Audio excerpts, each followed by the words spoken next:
Nak renovate rumah? Hati-hati kalau ada tanda-tanda ni. Kemungkinan besar korang bakal kena scam. Pertama, tiada quotation rasmi. Kontraktor hanya bagi harga secara lisan tanpa quotation rasmi, tak ada harga bertulis pun. Bahaya sebab nanti harga boleh berubah sesuka hati. Kedua, diminta untuk bayar full payment. Belum siap kerja dah suruh bayar full. Apa cerita? Bayaran ni biasanya ikut progres kerja, bukannya nak kena bayar sekaligus. Ini penting ni. Untuk yang ketiga, tiada lokasi alamat dan juga pejabat yang betul. Kalau kontraktor yang betul, mesti ada alamat dan juga office fizikal yang jelas. Ini kosong. Nombor 4, pastikan tiada kos yang tersembunyi. Awal-awal je nampak murah, tiba-tiba kena tambah charge tambahan. Pastikan semua kos dijelaskan awal, nanti tak perlulah bayar charge ekstra.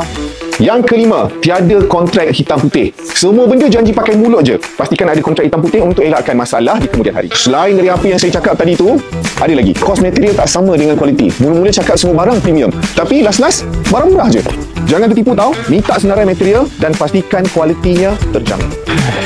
Lepas tu tak ada approval drawing. Renovation besar tapi tiada lukisan, tak ada kelulusan. Hati-hati tau, nanti kalau rumah tak ikut spesifikasi, anda boleh kena saman. Anda nak renovate rumah tapi tak nak kena tipu. Pilih kontraktor yang sah dan berpengalaman. PM di Bina Sdn Bhd sekarang untuk dapatkan konsultasi percuma.